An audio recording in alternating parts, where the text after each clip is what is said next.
Hey everybody. So I slacked off a little bit and didn't do VEDA Day 10 yesterday. I believe it was VEDA Day 10, yeah. But I already knew what I was going to do. I just didn't have that much time. I got pretty busy yesterday, running around doing stuff, had to go grocery shopping, and we had a doctor's appointment. So VEDA Day 10 is going to be her 10-week update.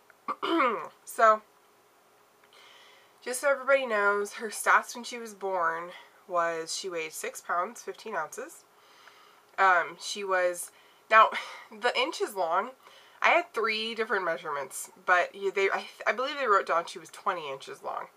So she's 6 pounds, 15 ounces, 20 inches long, and I never got what her head circumference was.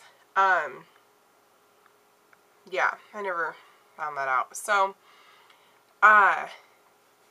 you know, fast forward 10 weeks, she weighs 13.5 pounds and is 25 inches long.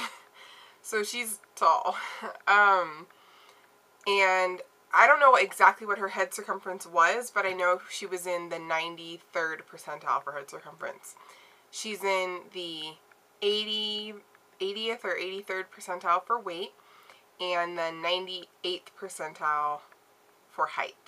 So she's very tall. So and I always knew that. She was always a little long. Her onesies are always too wide, and not long enough. So, she's in 6-month onesies, but they're kind of like baggy on her, but they fit her lengthwise. So,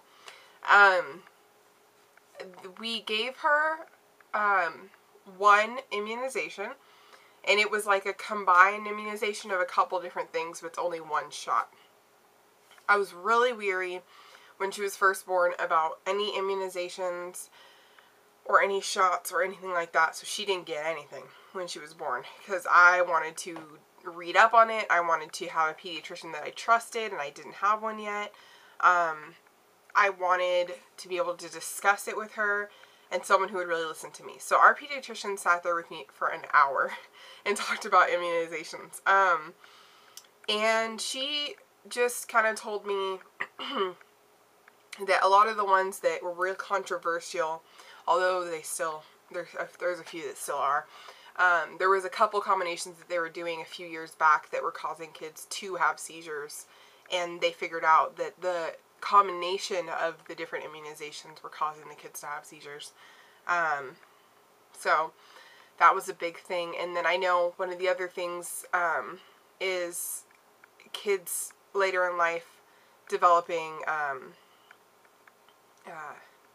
like autism or ADD or ADHD from these immunizations. So I talked to her about that. I talked to her about short-term effects. I talked to her about which ones, if there were any that she doesn't have to have right away, what are they? Because there's still some research I'd like to do, but she did get some immunizations, 1 shot, some immunizations yesterday.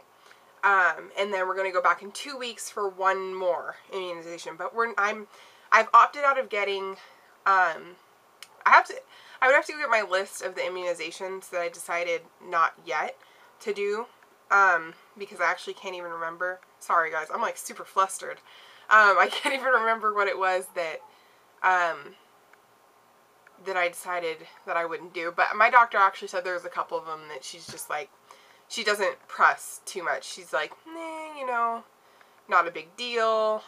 But certain ones, she said, you know, you just should do it. So she got a shot yesterday in her thigh. She was really good. She was asleep. They shot her. She screamed maybe 1 big huge scream, a couple little cries, right back to sleep. So she's tough, so that's good.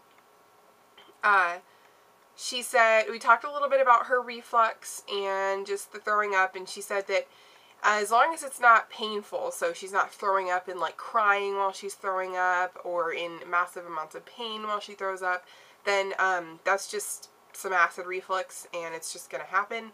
and the rice or oatmeal cereal does help with keeping the milk down. As does, apparently, she told me that she just went to a big convention on acid reflux in babies, or reflux in babies, and laying them on their left side while you feed them is supposed to help. So there's a tip for you ladies out there. I just learned that yesterday. And she said it's kind of awkward to lay a baby on their left side and feed them, but if you're breastfeeding, it's easy because you can lay in bed, and laying the baby on their left side to breastfeed will make things better. If you're not breastfeeding, take the bottle and lay them on their left side, wrap up a blanket behind them, she said, and then just feed them while they're laying down on their left side. Of course, always keeping them at an incline after they've eaten will help reduce the reflux, which we do. We put her in the nap nanny, or in her swing after she's eaten, and that reduces it. You know, those are just some tips that she gave me and some things that I told her. Interesting thing that happened yesterday is I talked to her about elimination communication, which I am planning on starting sometime between 4 and 6 months, hopefully, so that we can start potty training her early. And when I was talking to her about that, she was all for it. She said, "That's wonderful, that sounds great," and she actually knew exactly what I was talking about. And when I told her I was starting it, yeah, she was like, she says, "That sounds awesome." And I was like, yeah, it does. And I think that, you know, it's all about knowing your child and their cues, and I already know her cues, so it'll be pretty easy. And I don't know her cues when she's peeing, so I guess I might have to pay attention a little bit more, or maybe she doesn't have a cue. I don't know, but I do know her cues when she's pooping, so so at least I can try and do elimination communication when she needs to poop. So that's kind of the 10-week update for her. Not much else we talked about. We just spent an hour talking about immunizations and a couple other things. So she's doing great. At birth, I had a very rude pediatrician come in and tell me that one of her side of her hips seemed loose. And then I was like, okay, that's not good. So I called in another pediatrician the next day, a different one, and said, "Can you check her hips?" And he goes, "They're fine." And my pediatrician said, "I don't know what she was talking about. There's nothing wrong with her hips." So that was great. So she checked them again today, and she said, "It's fine. There's nothing wrong with them at all." And I think that's everything that happened. So that was her 10-week little checkup. She was supposed to go at 2 months, but I was delaying it due to insurance reasons and trying to figure out a couple things with my insurance. So there's her 10-week update and our latest doctor's appointment. If you have any questions or comments, leave them in the comment box below. And let me know if you guys want to see any other types of videos from me. Also, remember, I have a Twitter now, and you can always add me on Facebook. So go ahead and check those out, and follow me on Twitter. I tweet a lot about the baby, pictures and everything. Thanks for watching. Bye.